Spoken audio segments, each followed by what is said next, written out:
If you want it, if you want to live the life that you want to win, the answer's always going to be more until you're fucking satisfied.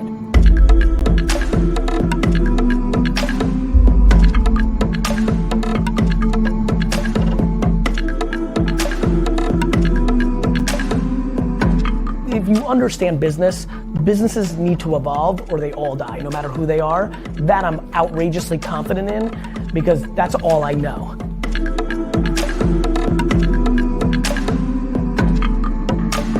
I don't know why one would try to maximize money in the short term for their inevitable death. Put in your phone number right now, and I will answer one small business question while I wait for this meeting. I just snuck in this little session.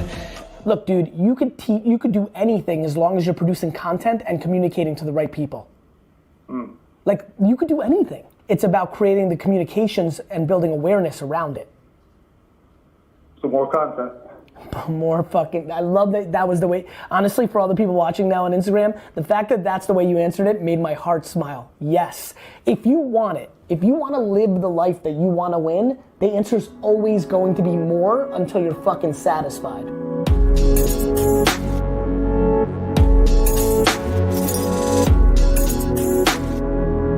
If you really look back at early restaurant behavior when QSRs, McDonald's, things, the menus were massively limited for the reasons they were back then. And then what always happens, you overextend yourself, right? I don't know, and I don't know the catering capabilities, the cooks, like the details.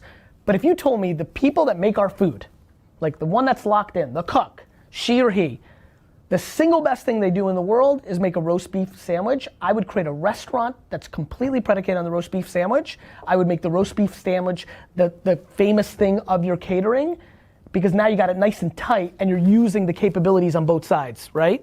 Like, all of this is gonna happen, especially in fucking New York. That's all these fucking characters want, is a singular expertise place.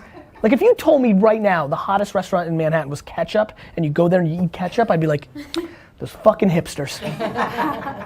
Right? I actually believe that would work, what I just said. Mainly because I know everybody would come just for the Instagram photos. Like, bring your own, by the way, that's fucking amazing. If you had a restaurant where people are buying ketchup and people are bringing other shit, that'd be amazing. And by the way, when I tell you New York would fall for that, they would. They would fold like a cheap chair. Everybody in my office would go to that goddamn place. I mean, guys, I will just say this. Like, when I think about these ideas, I always do what I'm about to do.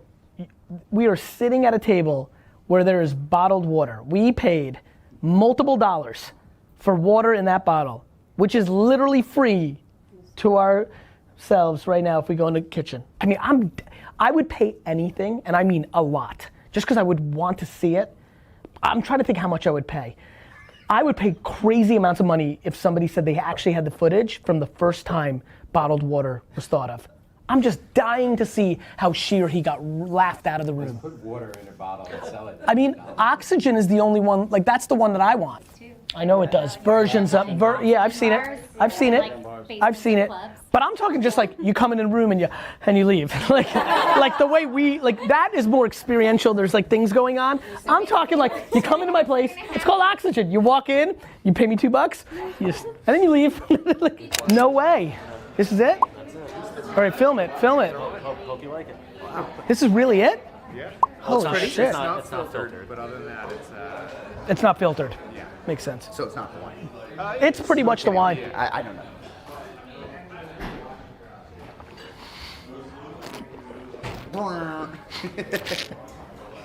We're in deep trouble. It's good. I'm really happy.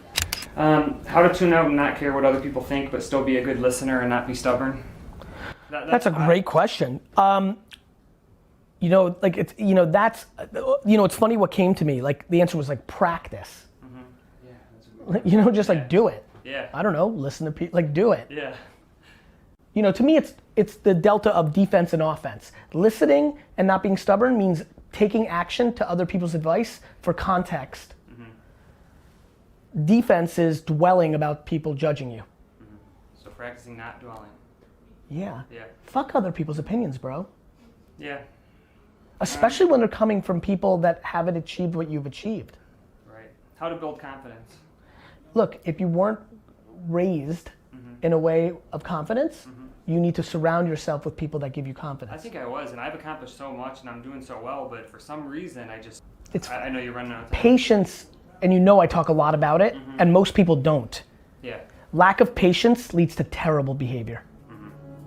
Lack of patience is also a tell that you care about other people's opinions. I do. I get it. Lack of patience comes because you're trying to prove something to somebody. To me, if you genuinely are not waking up 90, 85% of the time pumped, like literally you're just super, you know what's so funny? I was such a bad student and I so early on deployed self-awareness that school wasn't for me. I lived a decade of my life knowing what it felt like to dwell every morning, look forward to Friday, love vacations, and then when I became a professional and did what I always wanted to do, and here I am working super hard, 21 years later, I still wake up so invigorated. I think people have to ask themselves, are they actually happy 8 out of 10 days when they wake up? And if they're not, they need to put pressure on themselves to make themselves realize they're probably not doing what they want to be doing. And then the next question becomes, are you doing a job just to afford your lifestyle? Right. And are you willing to, I'm getting so passionate about teaching people how to sell their home and go rent so that they can quit a job where they make $200,000 a year so they can take one that makes $89,000 because they'll be happy. And what did you give up? Telling people you own your home? Right. So I think it's I think when you hear me say that, I don't know, I haven't heard anybody talking about that. And I think it's so right. What? I did it. Right, like nobody's out there like, hey, sell your home and start renting so that you can quit a job that you hate so that you can afford to maybe do something you love. But I think happiness over everything. Like the American dream should not be owning a home. The American dream should be to be happy. It's just so funny, saving money is the most foreign, I just said that and I'm like, have I even heard somebody say that in the last? If you're so passionate to build your business, how about you don't spend all your money to sustain a lifestyle that you're mainly doing to impress people you don't even like, and how about you save some of it? And this has led me down a lot of places is buying a home a good idea? I've gotten into very interesting places. The propaganda of the American dream is to own a home is fascinating to me. I'm really starting to go down that path. I'm I'm trying to convince people to sell their homes and rent and take the arbitrage and use that money. What really happens? What, you're sad that you can't tell your mom that you don't own a home? I've gotten, I've done well for myself. I haven't upgraded my New York City apartment because I'm living my thesis. I'm like, why? You don't need to. Why? It takes capital out of the system for me to do things. So it's definitely, it's very interesting to me of how many things are accepted that made sense post World War II and make absolutely no sense in 2019. Yeah. And basically the far majority of this room and people watching on video, their behaviors at this macro level are predicated on appeasing 1 or 2 people in their lives. Oh, Jason. Yeah, grab a mic. Yep.